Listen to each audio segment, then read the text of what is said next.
le verre de chahut. Alors c'est un très gros verre. Alors d'un côté on peut voir la tête. Et de l'autre côté, plus fin, c'est la queue. Alors pour pêcher avec, on commence toujours par la queue. On coupe des bouts de une dizaine de centimètres, 10, 12. Ça dépend un peu de la taille de l'hameçon et de la taille du verre. Voilà. Bon, mais là même, c'est même un peu trop gros, mais bon, c'est pour vous montrer comment on procède avec. Voilà. Alors le verre de chahut, il s'enfile à l'aiguille, comme un verre américain, comme d'autres verres. Hein. Du coup, on prend l'endroit où on a coupé. On y rentre bien au centre.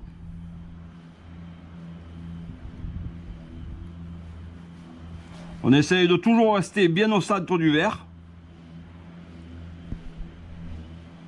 Et moi, comme à tous les verres, je laisse toujours un tout petit morceau de queue dépasser. Voilà. Je trouve que c'est plus attractif. Ensuite, je prends mon hameçon. Je le plante dans mon aiguille.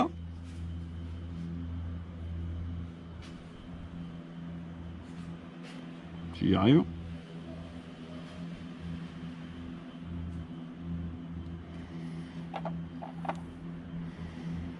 Et un peu comme avec tous les autres types de verres, je fais l'arc.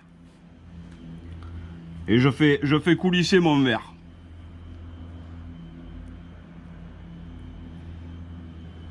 Alors c'est un verre qui coulisse très bien. Hein. Qu'on ait un hameçon à palette ou à œillet, c'est pareil. Hein. C'est pareil. Il a un gros... Merde. Il a un gros centre. Et...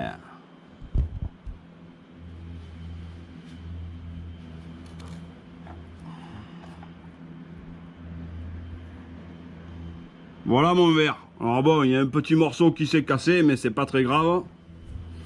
Voilà ce que ça donne une fois qu'il est enfilé. Une fois qu'on a enfilé notre verre, on va l'attacher. Alors comme d'habitude, hein, les petites bagues là, les petites bagues dentaires, moi je prends ça pour l'attacher le verre. Et j'en mets une ou deux en fonction de la taille de mon verre. Alors bon, c'est un peu visqueux hein, au départ. Hop là, voilà.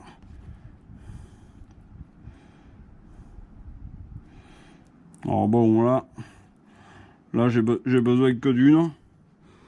Voilà, comme vous pouvez voir. Là, il est...